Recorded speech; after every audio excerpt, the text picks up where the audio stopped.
Hello दोस्तों, जय श्री कृष्णा, राधे राधे। राधा रानी की कृपा आप सब पर बनी रहे। कैसे हो दोस्तों आप लोग? आई होप कि आप लोग बहुत अच्छे होंगे। जैसा कि दोस्तों आखिर हम आइए जानते हैं आखिर क्यों है पूरे भारत में ब्रह्मा जी का सिर्फ एक ही मंदिर। पूरे भारत में भगवान ब्रह्मा का सिर्फ एक मंदिर है जो कि पुष्कर में स्थित है। तो आइए जानते हैं हम हिंदू धर्म में ब्रह्मा विष्णु और महेश का महत्व तो बहुत ज़्यादा है। जहाँ विष्णु जी संसार के पालनहार और भगवान भोले संहारक और ब्रह्मा जी इस संसार के रचनाकार हैं माने जाते हैं। ये तो हम सभी जानते हैं कि भगवान विष्णु जी, भगवान शिव जी के भारत में बहुत सारे मंदिर हैं, कई मंदिर स्थित हैं। आप कहीं पे भी जाओगे आपको भगवान विष्णु का और भोलेनाथ का बहुत मंदिर मिलेगा। तो दोस्तों लेकिन क्या आप यह जानते हैं कि ब्रह्मा जी का भारत में सिर्फ केवल एक मंदिर है, सिर्फ और सिर्फ एक मंदिर, जो कि पुष्कर में है। ब्रह्मा जी का भारत में एक ही मंदिर होने के पीछे कौन सी कथा प्रचलित है, तो आइए हम आपको सुनाते हैं। तो दोस्तों पद्म पुराण के अनुसार एक बार धरती पर वज्रनाश नामक राक्षस ने उत्पात मचा रखा था, बहुत उत्पात मचा रखा था। उसके अत्याचार इतने बढ़ गए थे कि ब्रह्मा जी उससे तंग आकर उसका वध कर दिया। तो दोस्तों जब वो उनका वध कर रहे थे तब ब्रह्मा जी के हाथों से 3 जगहों पर कमल का पुष्प गिरा। 3 जगहों पर उनके हाथ से कमल का पुष्प गिरा। जहाँ जहाँ वो 3 कमल गिरे वहाँ वहाँ पर 3-3 झीलें हो, एक झीलें हो गई, मतलब कि 3 झीलें हो गई। तो इसके बाद इस स्थान का नाम पुष्कर पड़ा। कमल के फूल गिरे, उससे उसका नाम पुष्कर पड़ा। फिर संसार की भलाई के लिए ब्रह्मा जी ने यहीं पर यज्ञ करने का फैसला लिया। फिर संसार की भलाई के लिए भगवान ब्रह्मा जी ने, जो रचनाकार हैं, सृष्टि के रचनाकार हैं, रचयिता हैं, उन्होंने वहीं पर यज्ञ करने का फैसला किया। यज्ञ करने के लिए ब्रह्मा जी को पुष्कर पहुंचना पड़ा। ब्रह्मा जी गए, लेकिन वहाँ पर उनकी पत्नी माता सरस्वती जी समय पर नहीं पहुँच पाई। जबकि इस यज्ञ को पूरा करने के लिए माँ सरस्वती का होना बेहद ज़रूरी था। ऐसे में जब माता सरस्वती जी नहीं पहुँच पाई तो भगवान ब्रह्मा जी ने, सृष्टि के रचयिता ब्रह्मा जी ने गुज्जर समुदाय की एक कन्या गायत्री से विवाह कर लिया।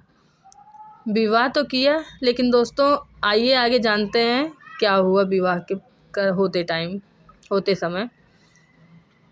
तो इसके बाद जैसे विवाह शुरू हुआ, विवाह की विधि शुरू की गई, इतने में माता सावित्री यानी कि माता सरस्वती जी भी वहाँ पहुँच गई। जब उन्होंने गायत्री जी को ब्रह्मा जी के बगल में बैठा देखा तो वो क्रोधित हो गई। कोई भी स्त्री अपने पति को किसी गैर स्त्री के साथ देखेगी तो ऑब्वियसली क्रोधित होगी ही। तो दोस्तों सावित्री जी ने यानी कि सरस्वती जी ने ब्रह्मा जी को श्राप दे दिया। लेकिन इतना भी क्रोध सही नहीं होता, लेकिन फिर भी माता जी थी तो सावित्री जी ने उनको श्राप दिया कि वो एक देवता तो ज़रूर थे, लेकिन उनकी पूजा फिर कभी नहीं की जाएगी। उनकी पूजा उसके बाद कभी नहीं की जाएगी। यह सुनकर सभी लोग अचंभित रह गए। भाई जितने लोग आए थे सारे लोग अचंभित रह गए। सभी ने विनती की, माता सरस्वती जी से सभी ने विनती की कि वो इस श्राप को वापस ले ले।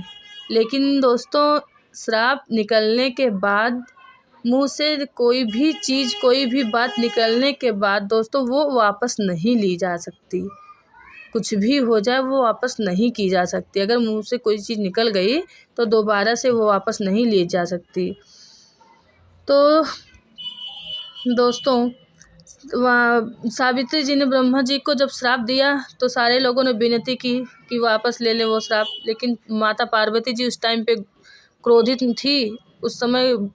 थी, गुस्से में थी, नहीं ली।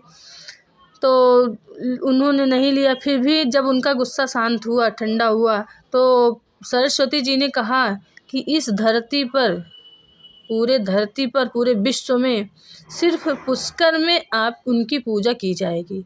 ब्रह्मा जी की पूजा सिर्फ पुष्कर में की जाएगी। अगर कोई दूसरा व्यक्ति उनका मंदिर बनाना चाहेगा, कोई भी दूसरा व्यक्ति उनका मंदिर बनाना चाहेगा तो उस मंदिर का सर्वनाश हो जाएगा, विनाश हो जाएगा।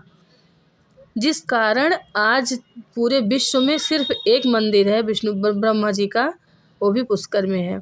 इस काम में भगवान विष्णु जी ने ब्रह्मा जी की मदद की थी। इस काम में भगवान विष्णु जी ने ब्रह्मा जी की मदद की थी। उसके चलते देवी सरस्वती जी ने विष्णु भगवान को भी श्राप दिया, क्योंकि उन्होंने उनकी मदद की थी। तो देवी सरस्वती जी ने नारायण बाबा को भी श्राप दे दिया कि उन्होंने कहा कि उनको उनकी पत्नी की विरह वेदना में सहना पड़ेगा। जैसे मतलब कि जैसे भगवान नारायण को